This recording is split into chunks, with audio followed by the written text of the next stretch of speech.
오늘 본문을 가지고 더욱 굳건해져 가더라 라는 제목으로 함께 말씀을 나누겠습니다. 함께 전도 여행을 해왔던 바울과 바나바는 2차 선교 여행을 앞두고 이제 마가의 합류를 놔두고 옥신각신하다가 결국에는 갈라지게 되죠. 의견을 좁히지 못하고 2차 선교 여행은 이제 따로따로 나뉘어져서 가게 됩니다. 생각하지 못한 변수로 인해서 바울이 이 선교 여행 계획이 틀어지게 된 것이죠. 하지만 이 일로 인해서 바울은 바나바만큼 또 귀한 신실한 믿음의 동역자를 만나는 계기가 됩니다. 오늘 1절을 우리 다 함께 읽어보도록 할게요. 시작. 바울이 더베와 루스드라에도 이름에 거기 디모데라 하는 제자가 있으니 그 어머니는 믿는 유대 여자요 아버지는 헬라인이라. 아멘. 바울에게 바나바는 굉장히 중요한 동역자였습니다. 바울이 회심한 이후에 바울을 변호했던 사람이기도 하고 예루살렘 교회로 이끌었던 사람이기도 하고 안디옥 교회를 목회하는데 함께 동역자로 불러준 사람이기도 합니다. 바울이 이방의 복음 전파자로 세워지기 위해서 바나바를 통해서 시작되었다 해도 과언은 아니죠. 그랬던 바나바가 바울 곁을 떠나간 것입니다. 바울에게 이거는 바울이 아무리 일적인 사람이라 하더라도 사역에 올인했던 사람이라 하더라도 마음에 상처가 있었을 것입니다.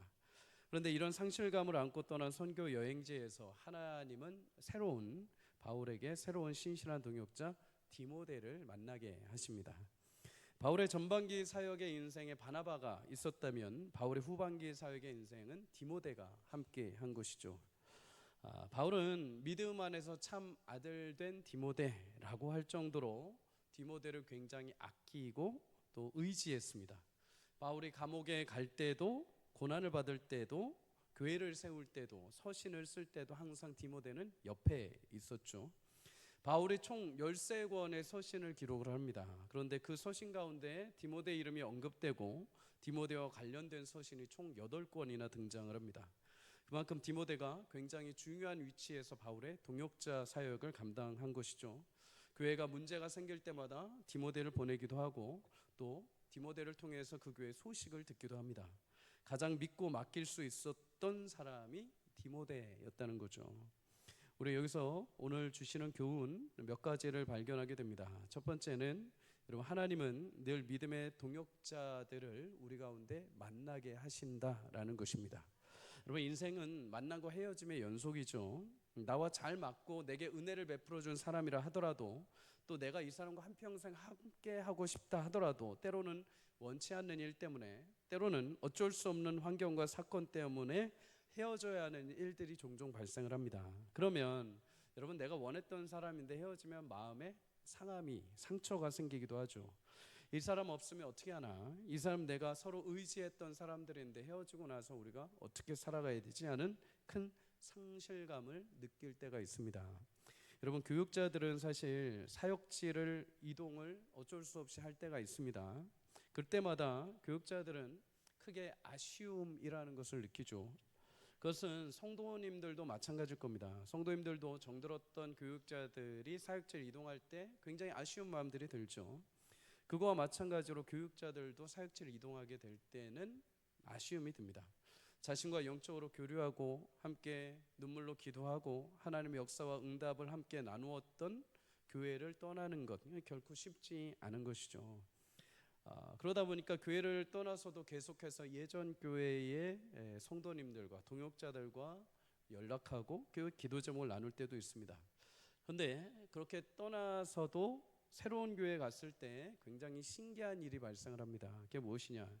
여러분, 그곳에서도 신실한 동역자요 성도들이 기다리고 있다는 것이죠. 아끼고 사랑했던 성도 어쩔 수 없이 떨어져 왔는데 새로운 사역지에 딱 갔는데 그 이상의 성도들이 똑같이 기다리고 있다는 것입니다.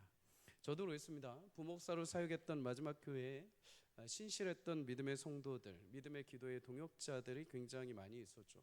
떠나올 때 아쉬움에 서운함이 왜 없었겠습니까? 그런데 부임해 오니까 그 이상의 은혜를 함께 나눌 수 있는 성도, 숨겨져 있는 기도의 동역자들이 계셔서 얼마나 감사한지 몰랐습니다. 여러분, 하나님은 우리 인생의 만남의 연속과 이별의 순간 속에서도 늘 함께 하시며 새로운 동역자들을 계속해서 만나게 하시는 은혜를 주시는 줄 믿습니다. 여러분 안에 그런 만남의 축복이 있기를 주의 이름으로 간절히 소망합니다. 그냥 인생 뭐 있어? 인생 독고다이지 하면서 혼자 살려고 하지 마십시오. 내 영혼이 연약하고 부족할 때 하나님은 그 옆에 그 영혼을 함께 두셔서 동역하게 하시는 거죠. 우리가 구역으로 모이고 전도회로 모이고 또 속으로 모이는 이유들이 그것이죠. 내 옆에 하나님께서 믿음의 동역자를 만나게 하셔서 나의 상한 마음과 무너져 있던 심령을 함께 회복하고 기도하며 힘을 얻게 하는 것. 때로는 하나님께서 나 혼자 감당할 수 없는 무게의 짐을 동역자들과 함께 짊어지게 하시면서 새 힘을 얻게 하는 것. 그것이 교회 공동체에게만 주신 하나님의 큰 특권이고 축복인 줄 믿습니다. 여러분, 교회와 사람들에게 상처받아서 우리 교회 오신 분들이 계십니까? 여러분, 교회 안에서 하나님이 또 새로운 동역자들을 만나게 하시는 만남의 축복이 있기를 주의 이름으로 소망합니다. 그래서 서로에게 디모데와 같은 충실한 믿음의 동역을 이루어서 하나님 나라를 함께 세워갈 수 있기를 주의 이름으로 간절히 축복합니다. 여러분, 그러면 디모데는 어떤 인물인가? 오늘 성경은 크게 그에게 세 가지 특징적으로 이야기를 하죠. 첫 번째는 여러분, 디모데는 제자였다라고 말합니다. 제자. 오늘 1절에 이렇게 말하죠. 거기 디모데라 하는 제자가 있었다, 이렇게 말합니다. 바울이 1차 전도여행을 하면서 루스드라, 디모데가 있던 곳을 방문합니다. 그리고 그곳에서 복음을 증거하면서 디모데는 복음을 듣고 처음으로 이제 예수님의 제자로 내가 살아야겠다라는 마음을 먹게 됩니다. 그 전까지 신앙이 있었지만은 복음을 듣고 이제 확실하게 결론을 낸 것이죠. 추정에 따르면 바울이 디모데를 만났을 때 디모데 나이가 10대에서 20대 사이였다고 합니다. 청소년에 불과한 것이죠. 그럼에도 오늘 성경은 그를 가리켜서 소년이라고 말하지 않습니다. 그냥 무리 중에 한 명이라고 하지 않죠. 대신에 디모데를 가리켜 제자라고 명확하게 이야기를 합니다. 협소하게 보면 바울의 제자이지만 넓게 보면은 하나님의 제자, 예수님의 제자라는 명칭을 성경은 그를 향해서 가리킵니다. 3년 만에 만난 이 디모데, 이제 바울과 함께 사역을 할 정도로 하나님의 제자로 성장해 있던 것이죠. 여러분, 많은 사람들이 가장 우리 성도를 향해서 축복하는 말, 제자, 예수님의 제자라는 말인 줄 믿습니다. 제자라는 단어는 가르침을 받는 자라는 것이죠. 복음의 가르침을 받을 뿐만 아니라 그 복음을 따라 순종하며 살아가는 자들을 가리켜서 제자라고 말을 합니다. 예수님이 승천하시기 전에 마태복음 28장 19절에 보면 너희는 가서 모든 족속, 모든 민족을 제자 삼으라 라고 분명히 말씀하셨습니다. 마태복음 28장 20절에 그 뒤에 이렇게 말씀하시죠. 함께 읽어볼까요? 시작. 내가 너희에게 분부한 모든 것을 가르쳐 지키게 하라. 볼지어다 내가 세상 끝날까지 너희와 항상 함께 있으리라 하시니라. 아멘. 여러분, 예수님은 제자들에게 하늘과 땅의 모든 권세를 주시고 너희는 가서 이제 모든 민족으로 제자를 삼으라 라고 말씀하십니다. 그런데 제자를 삼고 뭐라고 하시느냐? 너희에게 구원의 약속 진리를 가르친 것처럼 그들에게 가르쳐 지키게 하라, 이겁니다. 제자는 특성이 분명히 나오죠. 가르침을 받고 그 가르침대로 살아가는 자들이 제자라는 것입니다. 여러분, 그래서 크리스천의 일생은 평생 예수님의 가르침을 계속해서 받고 평생 그 말씀을 따라 살아가는 자들이 그 일생의 삶이 그리스도인의 삶이라는 것이죠. 구한말부터 일제강점기까지 개신교 신자들을 향해 말하는 별칭이 있었습니다. 그 별칭이 뭐였냐면 야소꾼이라는 별칭이었습니다. 여러분 들어보셨습니까? 야소꾼. 야소 곧 예수라는 발음입니다. 예수 믿는 자들, 예수꾼이라는 말이죠. 그 당시의 말로 야소꾼이라고 하는 겁니다. 쉽게 말하면 예수쟁이들이라는 거죠. 예수님의 말씀을 듣고 그 말씀대로 삶에서 실천하기 위해서 열심히 몸부림치는 자들을 예수쟁이들, 이렇게 되는 것입니다. 여러분, 시간이 지나서 70년, 80년대 와도 이 야소꾼들, 예수쟁이라는 말은 계속해서 이어지게 됩니다. 일상 사회생활에서 이 예수쟁이들은 계속해서 티가 났죠. 근면성실하고 남을 속이지 않고, 그리고 꾀를 부리지 않고, 술 담배도 하지 않고, 수요일이요 금요일이면 꼬박꼬박 저녁 예배 드린다고 가는 자들, 주변 회사 동료들이나 사람들은 그래서 그 사람들 향해서 저 사람 예수쟁이야, 교회에 다녀 하면서 구별하면서 얘기를 했던 적들이 있습니다. 그래서 사업장이나 직장에서 예수쟁이들이 입사하면 회식 자리에서는 별 볼 일 없었는데 여러분 일할 때만큼은 그들을 신뢰했습니다. 그들은 항상 정직하고 그들은 항상 하나님 앞에 최선을 다해야 된다는 근면 성실함이 있기 때문에 회사에서 항상 중요한 일이 있을 때마다 예수 믿는 사람에게 그 일을 맡겼습니다. 그러다 보니 예수쟁이들이 회사에서 직급이 다른 사람들보다 올라가게 되죠. 남들보다 더 인정받는 자리에 서게 된 것입니다. 그 당시 예수쟁이들의 꿈, 사회 각계각층에서 예수님을 증거하고 삶으로 본을 보여서 우리가 예수 한국을 이루자, 그리스도 한국을 이루자라는 목표가 예수쟁이들의 목표였던 것이죠. 사랑하는 성도님들 축복합니다. 그런 예수쟁이가 우리 교회에 날로 나타나기를 주의 이름으로 축복합니다. 요즘은 어떨까요? 요즘은 안타깝게 예수쟁이들보단 예수장이들이 많이 나오는 것 같습니다. 여러분 쟁이와 장이의 차이를 아십니까? 쟁이는 그것이 나타내는 속성을 많이 가진 사람, 그 어떤 특징을 그 내면에 가지고 있는 사람을 우리는 쟁이라고 말을 합니다. 예수쟁이라고 하면 예수님의 속성, 예수님의 인생을 따라 살고자 발버둥치는 그 흔적이 그에게 나타나서 우리는 예수쟁이라고 하죠. 근데 장인은 다릅니다. 장인은 기술을 가지고 있는 사람이죠. 그 기술을 직업으로 전문적으로 하는 사람. 그래서 장이라고 하면 예수장인은 교회에 대한 지식은 압니다. 예수님에 대한 지식은 압니다. 신앙생활을 어떻게 해야 되는지 머릿속으로 지식은 압니다. 그런데 그 성품과 삶에서 예수님의 속성이 드러나 보이지 않는 예수장이가 되는 것이죠. 사랑하는 여러분, 우리 모두 전문적으로 지식을 아는 예수장이가 아니라 배우고 삶에서 예수님을 따라가는 예수장이가 되기를 주의 이름으로 축복합니다. 초대교회 성도들을 향해서 세상 사람들은 그리스도인이라고 불렀습니다. 그리스도인, 다시 말해서 그리스도를 추종하는 자들, 그리스도와 함께 한패가 된 자들. 그래서 종종 들어보셨을 것입니다. 그리스도인을 작은 예수, 작은 그리스도인들이라고 말하죠.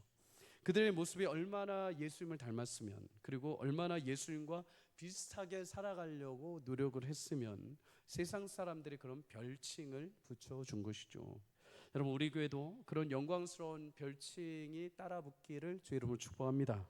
예수님으로 만족하고 예수님을 기뻐하고 예수님을 즐거워하는 자들, 그래서 예수님의 흔적이 가득한 교회.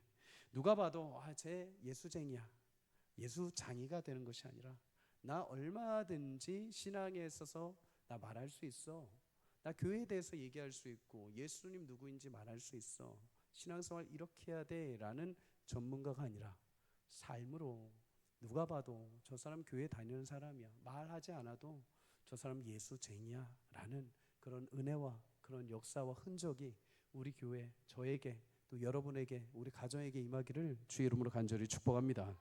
여러분 디모데를 향해서 성경은 그렇게 제자라고 얘기를 하죠. 또 한 가지가 더 있습니다. 1절에 그의 어머니는 믿는 유대 여자요 아버지는 헬라인이다 이렇게 말합니다. 둘째로 디모데는 믿음의 어머니 아래서 영적 자양분을 먹고 자란 사람이라는 것이죠. 2차 전도 여행에서 디모데는 바울과 함께 빌립보, 데살로니가, 마게도냐 지역을 전도하면서 고린도 교회까지 함께 세우게 됩니다. 그리고 고린도 교회에 문제가 생겼을 때 바울은 디모데를 파견해서 문제를 해결하죠. 또한 바울이 로마 감옥에 갇혀 순교할 무렵에도 이 중요한 시점에 바울은 에베소의 이단의 문제를 해결하기 위해서 디모데를 파송해 보냅니다.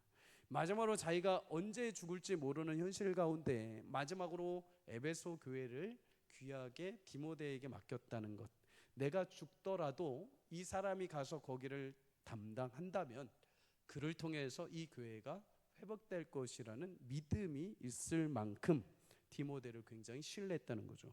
여러분 그런 디모데의 신실함과 거짓 없는 믿음이 그럼 어디에서부터 시작이 되었을까요? 디모데후서 1장 5절 이렇게 말합니다. 이는 내 속에 거짓 없는 믿음이 있음을 생각함이라. 이 믿음은 먼저 내 외조모 로이스와 내 어머니 유니게 속에 있더니 내 속에서도 있는 줄을 확신하노라. 여러분 당시 사회는 모계 사회였죠. 어머니가 유대인이면 아버지가 헬라인이라 하더라도 나는 유대인이 되는 것입니다. 디모데의 어머니는 유대인, 유대 여자, 믿는 유대 여자라고 하죠. 추론하기로는 예루살렘의 성령의 역사가 임하고 복음이 막 확장될 때 유대인들이 이제 동시에 핍박을 하기 시작을 합니다. 그때 예수 믿는 사람들이 여기저기 지역으로 흩어지죠. 그럴 때 이 어머니 유니게는 자신의 모친인 로이스와 함께 루스드라로 이동해 온 것입니다. 피해서 온 것이죠. 그리고 그곳에서 헬라인 남편을 만나서 결혼을 한 것입니다. 디모데는 그러면 원칙적으로 보자면 유대인 어머니와 헬라인 아버지 사이에 태어난 혼혈인입니다. 혼혈인. 하지만 그의 어머니와 외할머니의 마음속에 있는 거짓 없는 믿음을 그대로 디모데가 물려받아서 그것이 디모데 신앙의 영적인 자양분이 동력이 된 것이죠. 여러분, 이스라엘 구약의 성경에 보면은 이 어머니들의 힘이 굉장히 자주 등장을 하죠. 이스라엘 백성의 출애굽 지도자였던 모세의 어머니 요게벳도 그렇습니다. 요게벳, 담대함을 가졌던 여인이죠.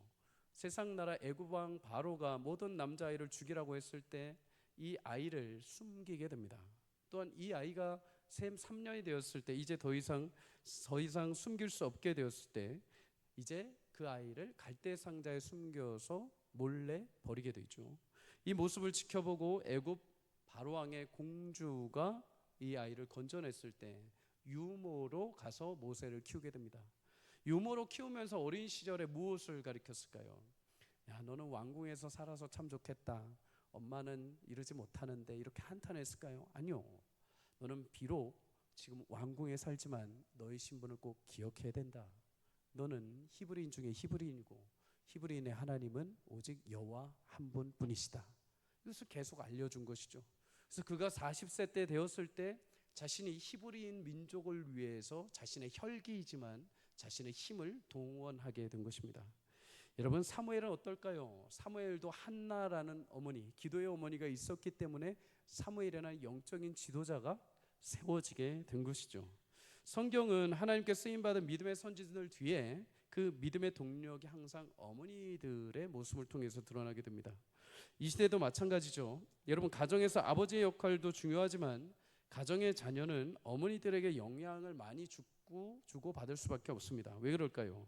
사회적 구조도 물론 아버지가 밖에 나가서 가정을 일구고 사회일을 하고 가정에서 보통 일반적으로는 어머니들과 자녀들이 대화하고 양육할 시간이 굉장히 많기 때문이죠.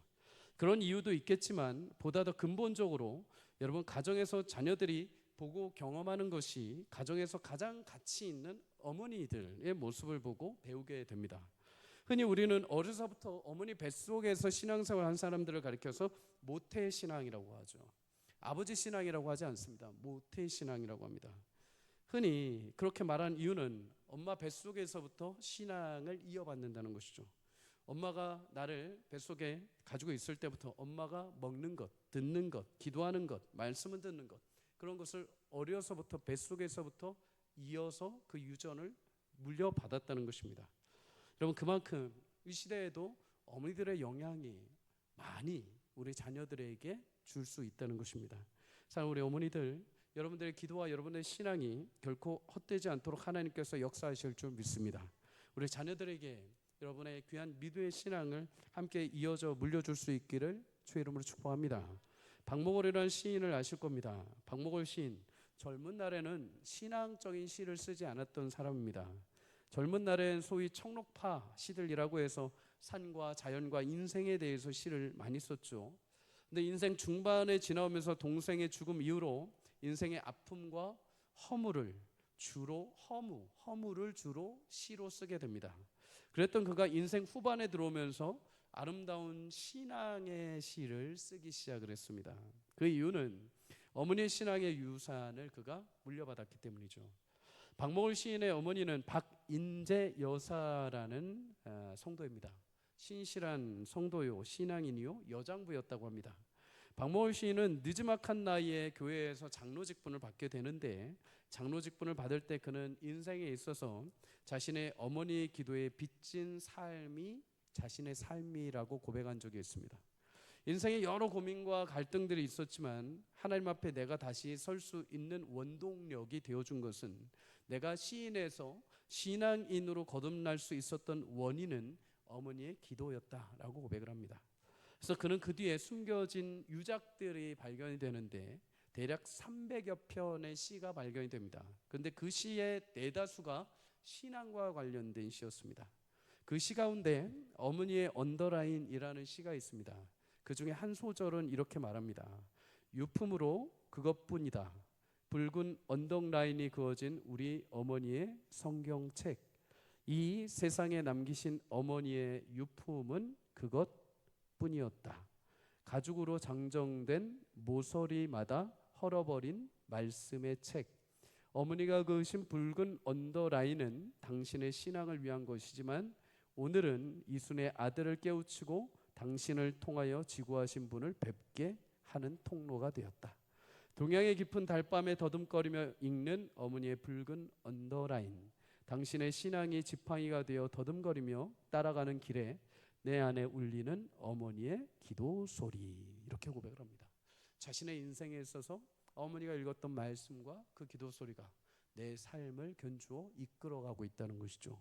사랑하는 여러분, 모든 성도님들뿐만 아니라 특히 우리 어머니들의 신앙을 통해서 우리 자녀들이 박목월 시인과 같이 나중에라도 그 기도가 결코 땅에 떨어지지 않고 하나님께서 베푸시고 역사하시는 구원의 길로 인도하시는 축복이 있기를 주의 이름으로 간절히 축복합니다.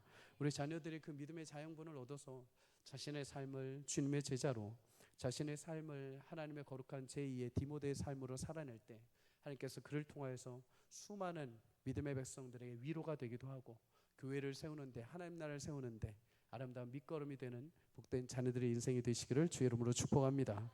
세 번째로, 여러분 디모데를 향해서 성경이 뭐라고 말하냐면 디모데는 칭찬받는 사람이었다 이렇게 말합니다. 칭찬. 오늘 2절을 다시 한번 읽도록 하겠습니다. 시작. 디모데는 형제들에게 칭찬받는 자니. 아멘. 여러분, 칭찬을 받는다, 평판이 좋았다라는 의미죠. 디모데는 혈통적으로 혼혈인이었죠. 혈통적으로 약점이 있을 수밖에 없었습니다. 심지어 육체적으로도 바울이 너 앞으로 위장병을 위해서 포도주를 간간히 사용해라 할 정도로 젊은 나이에 있지만은 그의 몸은 그렇게 건강하지 않았던 것 같습니다. 그럼에도 루스드라 전 지역에 사는 사람들, 루스드라라고 하면 반경 30km, 원형으로 30km 정도 지역이 된다고 합니다. 그런데 이 지역에 사는 모든 사람들에게 칭찬을 받을 정도로 좋은 신앙과 인품을 가진 사람이었다는 것이죠. 누가복음 2장 52절에도 예수님의 어린 시절에 대해서 이렇게 증거를 합니다. 예수는 지혜와 키가 자라며 하나님과 사람에게 더욱 사랑스러워 가시더라. 예수님은 성장하시죠. 그런데 키만 자란 것이 아니라 예수님의 지혜도 자랐다라고 성경 말합니다. 무엇이 하나님의 영광이 되는 것이고 하나님의 보내신 자로서 사람들에게 어떻게 살아가는 것이 본이 되는 것인지 그 지혜를 점점 깨달으셨다는 거죠. 그래서 성경은 예수님이 하나님에게만 사랑스러워졌다라고 하지 않고요, 하나님에게도 그리고 사람에게도 사랑스러워졌다라고 말씀합니다. 여러분, 그렇다면 성도는 어떠해야 할까요? 사도행전에 보면 초대교회의 일꾼들을 세우는 장면을 우리는 봐왔습니다. 사도행전 6장 3절에 이렇게 말하죠. 형제들아, 너희 가운데서 성령과 지혜가 충만하여 칭찬받는 사람 7을 택하라. 우리가 이 일을 그들에게 맡길 것이다. 여러분, 직분자를 선택하여 세울 때도 성령과 지혜가 충만하고 더불어 사람에게 칭찬받는 사람들을 택했다라고 말합니다. 일을 잘하는 사람, 똑똑한 사람, 누구보다도 추진력이 있는 사람이 아니오, 하나님 앞에 성령과 지혜가 충만한 자, 그와 더불어 사람들에게 그 신앙과 인격에 있어서 칭찬을 받는 사람을 세웠다는 거죠. 사도행전 22장 12절에도 보면 다메섹에서 예수를 만나고 눈이 어두워 앞을 보지 못하던 바울을 찾아가서 안수하고 하나님의 예언을 전달했던 하나님의 제자 아나니아가 등장합니다. 그를 향해 성경이 말합니다. 거기 사는 모든 유대인들에게 칭찬을 듣는 아나니아. 여러분, 진력으로 제자의 삶을 살아가는 자들은 하나님뿐만 아니라 지역사회와 이웃과 내가 속한 공동체에 칭찬을 받는 자들이라는 것이죠. 사랑하는 여러분, 종종 우리는 이렇게 얘기할 때가 있습니다. 사람이 뭐가 중요하냐? 하나님 앞에만 칭찬받으면 되지. 여러분, 맞습니다. 우리가 사람 보고 일하면 안 되죠. 하나님 보기에 하나님 보면서 일해야 됩니다. 그런데 여러분, 한 가지 기억해야 될 것이 있습니다. 순전한 믿음으로 하나님께 순종하며 하나님을 섬기는 자들은 사람 앞에서도 역시 칭찬을 받게 되어 있습니다. 로마서 14장 18절 이렇게 말합니다. 우리 함께 읽습니다. 시작. 이로써 그리스도를 섬기는 자는 하나님을 기쁘시게 하며 사람에게도 칭찬을 받느니라. 아멘. 여러분, 신앙에 있어서 나 하나님한테만 잘하면 되지, 나 하나님에 대한 열심만 있어 하면서 다른 사람들을 향해서 여러분 상처를 주거나 무례하지 말아야 됩니다. 하나님 앞에 하듯 사람들에게도 동일하게 칭찬을 받을 수 있도록 힘써 노력할 수 있기를 주의 이름으로 간절히 소망합니다. 여러분, 예수 그리스도를 섬기는 것, 하나님을 기쁘시게 한다는 것이 여러분 무엇입니까? 그 말씀을 따라 살아가는 것이죠. 로마서 14장에 보면 중요한 말씀을 한 가지 우리가 합니다. 믿음이 연약한 자를 비판하지 마라. 우상의 제물로 인해서 먹는 것 때문에 마음이 연약한 성도, 마음이 시험에 들 성도가 있다면 그를 비난하지 말고 오히려 그를 위하여 너는 스스로 먹을 수 있다 하더라도 그 음식을 먹지 마라. 하나님 나라는 먹었다고 해서 안 먹었다고 해서 결정되는 것이 아니라 오직 성령 안에 의와 평강과 희락이다. 그것이 하나님을 섬기는 것이고 기쁘시게 하는 것이며 마침내 사람들에게 칭찬을 받게 되는 것이다. 그 뒤에 19절에 이렇게 말합니다. 그러므로 우리가 화평의 일과 서로 덕을 세우는 일에 힘쓰자. 여러분, 결국 예수 믿고 섬긴다는 것은 옆에 있는 성도에게, 내 가정에서, 남편과 아내에게, 직장에서, 믿지 않는 동료에게 배려하고 넉넉하게 섬기며 그들의 덕을 세워주시는 것입니다. 믿지 않는 사람들에게 예수쟁이는 역시 좀 그래도 다르네, 예수쟁이는 똑같이 오기 부리고 똑같이 손에 안 부리고 손에 안 보고 똑같이 되는 것이 아니라 그래도 예수 믿는 사람들은 살려고 발버둥 치네라는 칭찬이 우리 가운데 있어야 한다는 것이죠. 여러분, 그래서 오늘 본문 3절에 보면 바울이 디모데를 데리고 선교 여행을 갈 때 디모데에게 할례를 행하는 장면이 나옵니다. 할례. 유대인들은 같은 유대인들이라 하더라도 할례를 행하지 않았으면 대화를 하지 않았습니다. 상종을 안 했죠. 그래서 난지 8일 만에 유대인들은 반드시 할례를 했었죠. 하지만 여러분, 아직 할례를 받지 않은 상태에 있었던 디모데, 바울은 더 이상 그에게 할례는 중요한 것이 아니었습니다. 이제 예수님을 믿기만 하면 누구라도 하나님의 백성에 이르는 구원을 주신다라는 것이 바울의 구원의 거룩한 목적이요 선포의 명확한 뜻이었죠. 그런데 바울이 디모데를 선교 여행 가는데 할례를 시행해 버립니다. 왜요? 여러분, 만나는 유대인들에게 복음을 전하는데 할례를 받지 않았다는 이유로 바울과 디모데가 복음에 거치는 돌이 되지 않기 위해서입니다. 그래서 고린도전서 9장 20절에 이렇게 말하죠. 유대인들에게 내가 유대인과 같이 된 것은 유대인들을 얻고자 하며 율법 아래 있는 자들에게 내가 율법 아래 있지 아니하나 율법 아래 있는 자와 같이 된 것은 율법 아래 있는 자들을 내가 얻고자 합니다. 내가 굳이 그거 안 해도 된다는 것입니다. 나는 그거 안 해도 나는 자유한다는 것입니다. 그러나 내가 그렇게 행하는 것은 그들을 얻기 위함이라는 것이죠. 여러분, 우리가 굳이 칭찬받을 필요는 없습니다. 굳이 사람들 앞에 칭찬받으려고 사는 것이 얼마나 피곤합니까? 사람들 시선 봐야 되죠. 내가 손해봐야 되죠. 내가 굳이 저 사람이 뭔데 저 사람 앞에 내가 칭찬, 내 인생이 내 건데요. 요즘 세상이 그렇죠. 내 할 말 다 하고 삽니다. 사람들 앞에 예의 범절 이제 필요 없습니다. 내가 불편하면 나 불편하다 얘기하고, 나 힘들다 하면 나 힘들다 다 얘기하면서 살아가는 시대가 이 시대입니다. 누군가한테 칭찬받을 필요도 없고 나만 잘 사면 되는 시대가 이 시대입니다. 그래서 성경은 뭐라고 합니까? 그 영혼 한 영혼을 얻기 위해서라면 그를 위해서 그와 같이 돼야 한다는 것입니다. 여러분, 우리가 칭찬받아야 되는 이유는 무엇입니까? 인정받기 위해서입니까? 아니요. 그 영혼을 얻기 위해서죠. 그 영혼을 하나님의 백성으로 삼기 위해서 내가 그 곁에서 어떻게 해서든 그에게 그리스도인으로서 합당한 모습을 보이기 위함인 것이죠. 사랑하는 성도님들, 종종 TV에 나오는 광고를 볼 때가 있죠.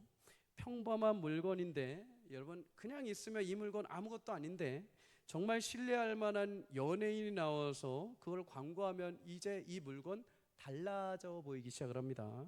똑같은 화장품인데 이쁜 연예인이 딱 나와서 그것을 막 바르면서 광이 나면서 미소를 지으면 나도 저것만 바르면 이뻐질 것이라는 착각과 환상을 불러일으키죠.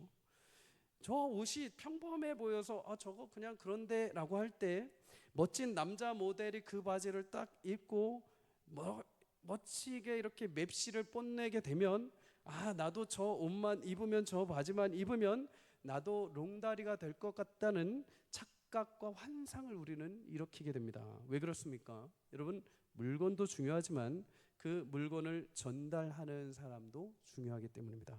우리도 마찬가지죠. 하나님은 우리에게 복음의 귀한 선물을 담아두셨습니다. 그리고 나의 행실과 모습을 통해 그 복음이 어떻게 능력이 있는 기쁨인지, 그러한 복음을 가진 자들은 어떻게 살아야 하는지 그것을 롤 모델로 나를 삼아 주신 것이죠. 그 모델이 나이고 성도님들입니다. 세상 속에서 우리는 그 모델로 살아가는 자들이죠. 여러분 설교자들에게 가장 큰 부담이 무엇인 줄 아십니까? 가장 큰 부담. 설교를 완벽하게 잘 준비하는 거요. 설교를 잘 해석해서 전달하는 거요. 설교를 위해서 어떤 책을 보고 읽고 준비하는 거예요. 아니요. 그보다 제일 큰 부담은 딱 하나 있습니다. 여러분들한테 제가 칭찬을 받아야 되는 것입니다. 여러분 제가 여기서 막 열심히 선포해 놓고 제가 뒤로 딴짓을 한다면 여러분들은 제가 전하는 이 선포의 말씀을 신뢰할 수 있겠습니까? 전혀 신뢰할 수 없죠. 여러분 전하는 그릇이 문제인 거죠. 복음은 깨끗하고 완전하지만 그 복음이 어느 그릇에 담겨서 전달되느냐에 따라서 사람은 그것을 듣느냐 안 듣느냐 달라지게 되어 있습니다. 성도님들의 삶도 마찬가지입니다. 내가 아무리 회사에서 학교에서 그리스도가 주이십니다라고 고백을 해도 내 삶의 그릇이 그들이 보기에 합당하지 않으면 여러분 그 모델이 될 수 없는 거죠. 그 오히려 장애물이 되는 거죠. 오늘 디모데는 하나님께서 그를 어렸을 때 그렇게 키워가십니다. 그리고 많은 이들에게 유럽 그 지역 전체를 전도하는데 하나님이 귀하게 쓰임받게 하시기 위해서 그에게 칭찬받는 신앙과 인격을 가지게 하신 거죠. 만약에 디모데가 죄송하지만 개차반이었고 막대 먹은 아이였다고 한다면 디모데는 바울에게 큰 장애물이었을 것입니다. 여기저기 가는 데마다 저 사람 왜 저 인간 데리고 다녀 하면서 옆에서 전하는 디모데를 향해서 오히려 비난하고 복음은 방해가 됐을 것입니다. 그러나 가는 곳마다 전파가 됩니다. 어려움이 있는 교회마다 디모데가 갑니다. 그의 인격과 그의 신앙의 그릇과 모델이 아름답게 빛나기에 가는 성도들마다 그의 모습을 보고 그의 문제와 어려움, 그 교회들의 모든 어려움들을 잘 해결하고 하나님의 동역자로 함께 세워지는 것을 보게 됩니다. 사랑하는 여러분, 하나님이 기뻐하시는 성도요, 또 그로 인해 많은 이들에게 세상 속에 칭찬받는 교회요, 성도요, 목회자가 되기를 주의 이름으로 축복합니다. 저 사람 나랑 무슨 상관인데, 나만 좋으면 됐지, 세상에 직장에 다니는 사람들 저 사람 무슨 상관인데가 아니라, 여러분 지난주에도 우리가 말씀을 나눈 것처럼 하나님이 나를 거기에 보내신 것이죠. 내가 가고 싶어서 내가 결정했다 하더라도 하나님의 거룩한 섭리 가운데 나를 거기에 심어 놓으신 것입니다. 거기 심어 놓으신 이유가 무엇입니까? 네가 거기서 예수로서의 모델을 보여주라는 것입니다. 힘들고 어려운 일들이 있을 때마다 사람이 이렇게 반응하지만 그리스도인은 어떻게 반응하는지를 보여주라는 것이죠. 서로에게 본이 되고 칭찬할 수 있는 자들이 될 때 여러분 교회는 더욱더 굳건하게 세워지는 축복을 맛보게 될 줄 믿습니다. 그래서 오늘 4절에서 5절에 이렇게 말하죠. 여러 성으로 다녀갈 때에 예루살렘에 있는 사도와 장로들이 작정한 규례를 그들에게 주어 지키게 하니 이에 여러 교회가 믿음이 더욱 굳건해지고 수가 날마다 늘어가니라. 여러분 하나님을 기쁘시게 성도를 향해서 칭찬받을 정도로 그 말씀을 지켜 행했을 때, 그리고 그들의 본이 된 모습으로 복음을 전했을 때 많은 이들이 그 말씀을 신뢰하고 믿고 그를 따르게 됩니다. 그리고 어떻게 됩니까? 믿음이 굳건해졌다. 말씀 안에 바른 행실과 실천은 우리의 믿음조차, 내 개인의 믿음조차도 더 굳건하게 세워지는 축복을 주시는 줄 믿습니다. 상대방뿐만 아니라 나에게도 그 믿음은 굳건해지는 것이죠. 더 나아가서 믿음이 없던 자들, 믿음이 연약했던 자들을 세워서 점점 믿는 자가 날마다 늘어가는 축복도 주시는 것입니다. 사랑하는 여러분, 우리 교회도 이런 축복이 있기를 주 이름으로 간절히 소망합니다. 숫자적인 축복, 물론 여러분과 저 안에 이런 마음이 있을 수 있습니다. 그래도 영적으로 부흥하는 게 좋지요 라면서 예의상 말할 수 있습니다. 근데 여러분, 영적인 부흥과 더불어서 숫자적인 축복도 반드시 임하게 되어 있습니다. 하나님은 그의 잃어버린 양들을 반드시 교회로 부르시고 하나님의 말씀을 먹게 하시고 하나님의 양들을 치게 하시는 축복을 주셨기 때문입니다. 그래서 우리는 잃었던 양들이 돌아오면 기쁨으로 맞이해야 되는 거죠. 더 많은 성도들이 와서 함께 예배하고 하나님의 말씀을 듣고 하나님 앞에 기도하며 주님의 은혜와 인격을 함께 만나는 자리를 우리는 더 사모하고 함께 도전해야 되는 것이죠. 여러분, 그런 귀한 축복과 은혜가 우리 교회 가운데 임하기를 주의 이름으로 간절히 축복합니다. 우리가 꿈꾸었던 과거에 몇 명이 모였다 그런 것을 떠나서 다시 한번 하나님 앞에 세워지는 자들, 다시 한번 하나님의 인격과 은혜로 칭찬받는 교회가 되어서 많은 영혼들이 주께 돌아와서 함께 그 은혜에 동참하고 서로 하나님의 동역자들이 되어서 기쁨으로 교회를 세워가고 하나님 나라를 세워가는 자들, 세상에 그렇게 바라보고 교회가 무엇이냐, 그리스도를 믿는 자들이 어떤 삶을 사느냐라고 물어봤을 때 그런 그리스도인들이 우리 교회에 있고 우리 교회의 모습을 보면 너희들에게 증거가 될 거다라는 담대함과 믿음이 우리 가운데 우리 삶을 통해서 흘러넘치는 축복이 있기를 주의 이름으로 간절히 소망합니다. 여러분, 말씀을 마칩니다. 하나님은 여러분, 우리가 어디를 가든 믿음의 동역자들을 보내주십니다. 만나게 하시는 거죠. 여러분, 만남의 축복이 우리 교회 가운데 있기를 주의 이름으로 간절히 소망합니다. 물론 여러 가지 좋은 것들로 의기투합해서 만날 수 있습니다. 그러나 진짜 좋은 축복의 만남은 내 기도 제목을 말할 수 있는 자가 있고 내가 서스럼 없이 기도 부탁하고 기도의 응답을 통해서 서로 이것을 공유할 때 기쁨으로 함께 은혜를 누릴 수 있는 자가 있다면 그것만큼 축복받는 사람은 없습니다. 여러분, 그런 은혜가 있기를 간절히 소망합니다. 또한 여러분, 성도로서 우리가 먼저 하나님의 제자가 되기를 간절히 소망합니다. 어디에 가도 나는 예수님의 제자라는 것, 어디를 가도 나는 작은 예수라는 것을 여러분 기억하신다면 여러분, 그 안에 담겨있는 주를 향한 소망과 말씀이 여러분의 삶을 지켜가실 것입니다. 또한 말씀의 귀한 유산을 우리 자녀들에게 흘려보낼 수 있기를 주의 이름으로 축복합니다. 지금 안 보일 수 있습니다. 내가 생명이 끝나는 날까지 안 보일 수 있습니다. 그러나 박목월 시인처럼 내가 죽고 세상을 떠나도 내게 남겨주었던 그 기도가 하나님께서는 기억하시고 그 자녀의 삶을 인도하신 것처럼 우리 자녀의 인생도 그렇게 인도하시는 축복이 있기를 주의 이름으로 축복합니다. 마지막으로 많은 이들에게 칭찬받는 교회요 성도가 되기를 간절히 소망합니다. 누가 보더라도 예수님 믿고 따르는 귀한 모델들이 우리가 되어서 세상의 사람들이 지금도 그렇게 찾고 있죠. 교회를 향해서 여러분 비난하고 아쉬워하는 이유는 딱 하나입니다. 예수님이 잘못된 게 아니죠. 말씀에 오류가 있는 것이 아닙니다. 보고 싶다는 것입니다. 너희들이 말하는 그 예수 믿는 교회, 예수 믿는 자들의 삶을 자기들도 보고 싶다는 것입니다. 그렇게 보여준다면 자기들도 그렇게 살고 싶다는 거죠. 그런데 크게 보이지 않으니까 세상에서 계속 방황하고 있는 것입니다. 자, 여러분, 도전합니다. 저와 여러분 모두가 우리가 힘들죠. 그러나 예수님을 따르는 길이 생명의 길이고 예수님을 따르는 길이 영생에 이르는 길인 줄 믿습니다. 그 길을 통해서 여러분과 저를 통해 우리 교회를 통해서 많은 영혼들이 주께 돌아오는 칭찬받는 교회요 성도의 삶이 되시기를 주의 이름으로 간절히 축복합니다.